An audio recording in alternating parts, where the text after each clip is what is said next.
Hey, what's going on, guys? Welcome back to the channel. In today's episode, we're going to be taking a look at a new product from Nightcat. This is a hammock and a ground tent rolled into one product, so let's have a look at it.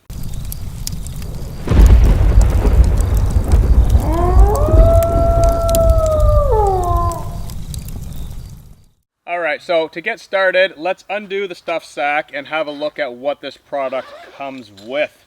So I have been using this quite a bit and everything is jumbled in here and it's kind of a mess, but let's just go through the items. So it does come with 2 aluminum ground stakes. These are typical Y stakes. Really do enjoy this style of pegs, and I find myself using those a lot with a lot of my tents and tarps.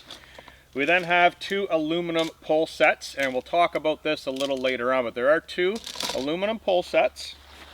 We then have the hammock body itself. We'll get that off to the side.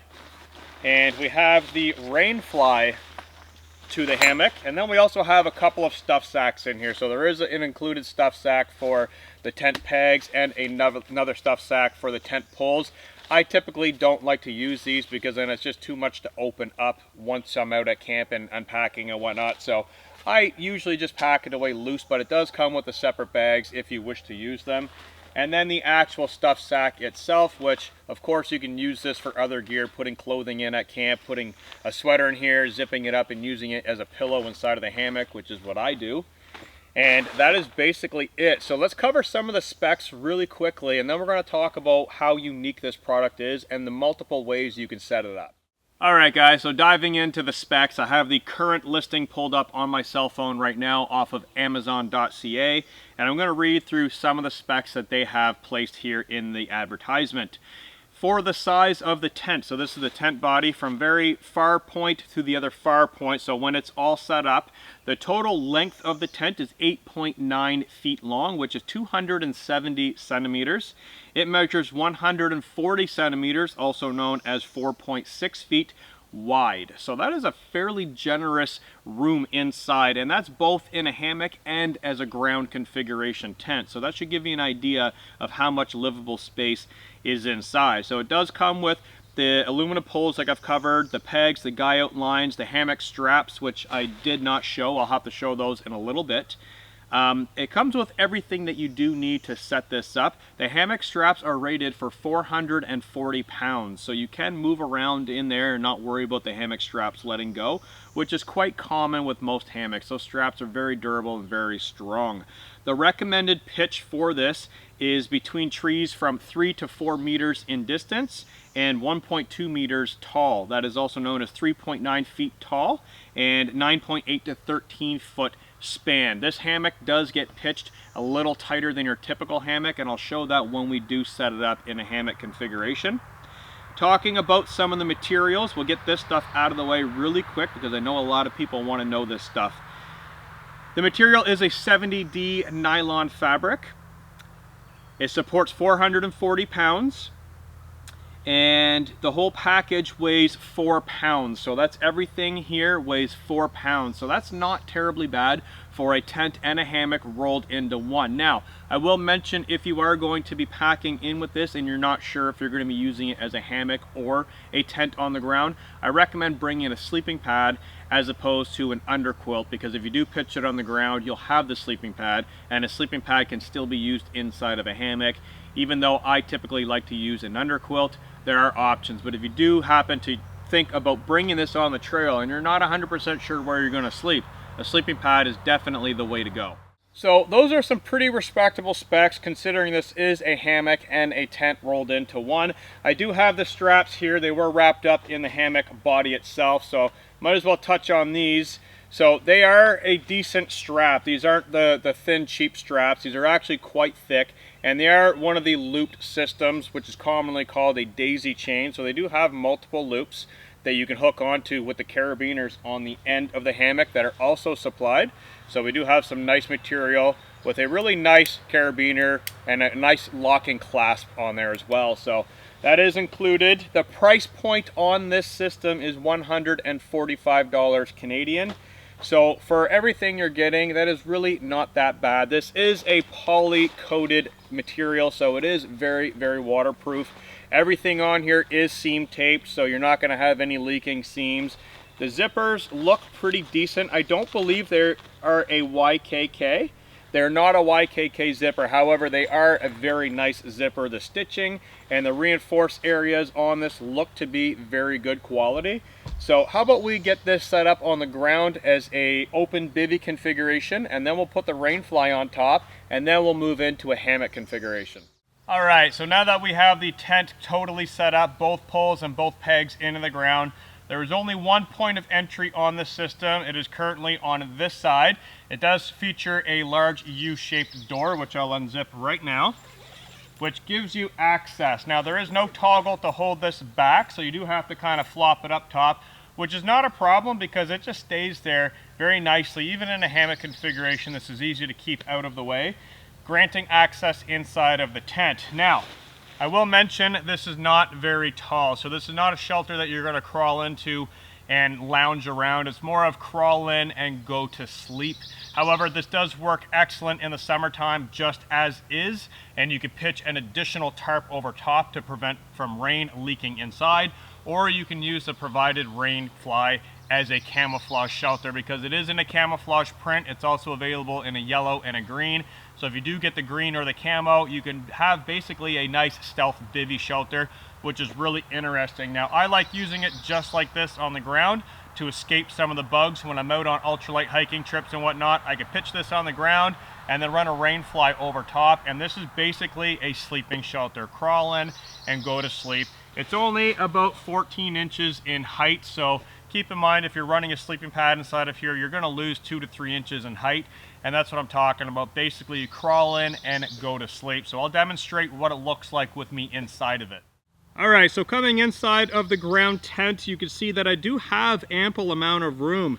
Even laying here just like this, my head's not actually touching the top, but I do not have a sleeping pad. So just keep that in mind. If you're going to be in here, it is for sleeping only. We are stretched over 8 foot in length, so I do have room at the bottom of my feet as well as room at the head end. So if I do want to pack in my gear, put my shoes at the bottom, maybe my backpack or sweater at the top, I can do so. There are 2 plastic hooks. There's one right above my head and in the same location down towards the foot end for hanging a lantern or other items that you wish to hang. And there are 2 pockets inside. One is located up here, and the identical pocket is at the other end on the back side of the tent. So this is a pretty interesting shelter, very low key and very minimalistic, but it works really well if you pitch a tarp outside of it to maximize your outside space. That way you're not cooped up inside of the shelter, and especially in the rain. If you have a tarp, it really maximizes the shelter. So this is a very lightweight and packable system used just like this. Let's get the rain fly on the outside and have a look at that. All right, so this is full stealth mode for all you stealth campers out there that like hammocks or tents. This is what it's going to look like on the ground with the door rolled up. Like I said earlier, it's still a crawl in and go to sleep type shelter, but this will offer a lot of camouflage if you are in an area where you do want to be stealth, or maybe you just don't want your tent to stand out that much. This is a really great option. Now keep in mind, this is available in more colors other than the camouflage. This is just a color that was more appealing to me. Now you can get this pitched much tighter by adjusting the adjusters down on the fly, and I'm going to show more detail on the fly once we get it hung in a hammock configuration. It's much easier to show up high than it is down on the ground, so I'm going to show a lot of those close-up shots once we get it hung up in a tree. But for now, I just really want to show you guys how it sets up on the ground, the configurations and whatnot. Now with these toggles, with the door toggled back, I'm going to undo it because there is another fun little feature. If you're out in the rain and you unzip this, the rain is going to go into the inner. So what I like to do is kind of push my body out, have this kind of come up and then flap down and then quickly zip it up. But you do have the option to pin it out just like this. So if you are laying inside, you can hook on some guy line material and tie out to a stick or maybe to a rock, and you can create a nice little roof awning. So if you are laying inside, you can still enjoy a bit of the view outside and still stay protected from the bugs and the rain. So this is a pretty basic setup on the ground. It's a bivy tent, very, very small, 1 person only, but it works extremely well. The floor is very waterproof, the fly is extremely waterproof, and the seam taping on this tent is by far some of the best that I've seen. And I find that often in a lot of these budget style tents, the waterproofness and the seam taping, they are not afraid to add a little bit more weight on the seam tape, and I love that because this taping is extremely protective around those seams, and that is something that I really do enjoy. So let's get this all packed up. I'm going to go set it up in 2 different trees as a hammock configuration, and we'll run through some of the setup process, and then I'll show you guys some close-up shots of the product, how it attaches to the poles and whatnot, and we'll take it from there.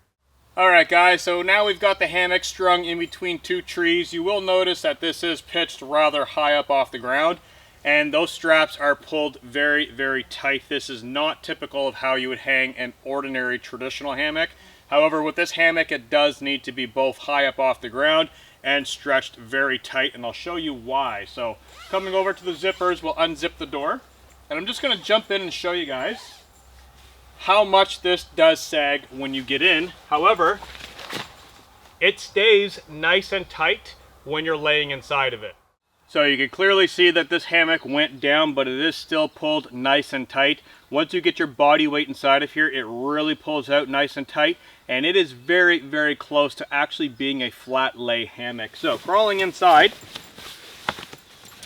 you guys can see there is a load of room. Once you put your body weight inside of here, it is rather flat. Now my foot end is a little higher than my head end, so I will readjust that. And of course, like I said, there is no toggle to tie out the mesh, so you do have to hold on to a boat. If you flip it over top, it does stay out of the way. Typically, I jump in, zip it shut, and that's it. This usually doesn't bother me.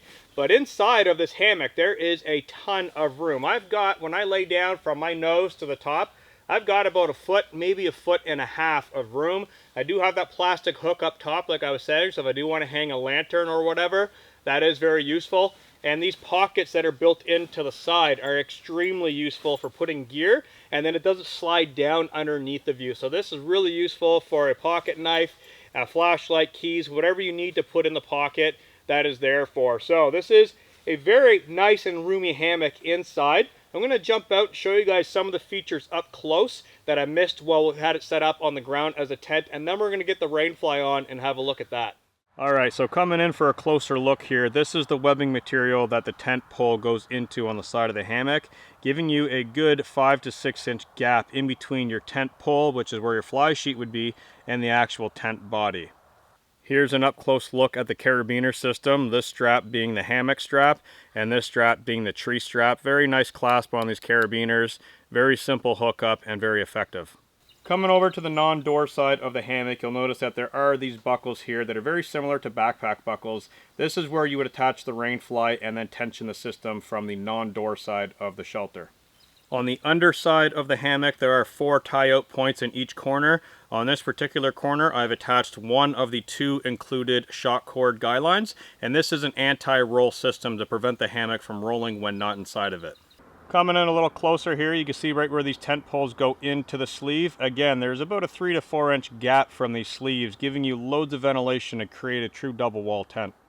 Alright, so having a look at the hammock, there are 2 included shock cord cables. This is bungee cord, and I've attached one to each opposing corner. So I have one here and the one on the foot end on the opposite side. These do have built-in adjusters, and what these do is prevent the hammock from rolling when not inside of it. I'll demonstrate that really quickly. By detaching one of these guy out lines, you can see the hammock wants to roll. Now I do still have the other one connected. If I were to disconnect that, the whole hammock would go upside down with no weight inside of it. However, if you have a sleeping bag or sleeping pad and some gear inside, this won't happen to that degree. But that's what these are for. You just simply guy it out, and that keeps the hammock from rolling and tipping. I will say, when you're actually inside of the hammock, it is extremely stable as your body is positioned below the hanging point, preventing it from rocking and rolling.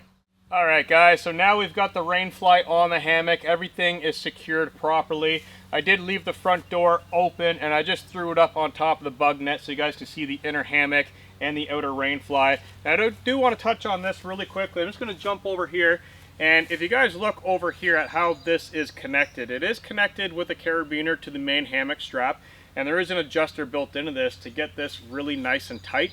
But underneath, there are 2 snaps. So these are these little plastic snaps, and that's what helps keep this fly secure underneath, So when the wind blows in, it's not just going to lift the fly up and the whole bottom of the hammock is going to get wet. Now keep in mind, this is a tent and a hammock, so the underside of the hammock material is very waterproof, just like the bottom of a traditional ground tent. So coming in for a little bit of a closer look, you'll notice that there are these snaps here. They simply snap shut, creating the seam, preventing this fly from being blown up from the wind. As you can see here, it does open nice and wide, so if you do want a little bit more airflow, you can lift it up, but typically I would leave this snapped shut. So coming over to the non-door side of the shelter, if we take a look underneath the rain fly, here's that buckle system that I was talking about. It is tightened in quite a bit, but if you want to release it, you just simply unbuckle it and the rain fly comes off. With a simple click back on, the rain fly is back on.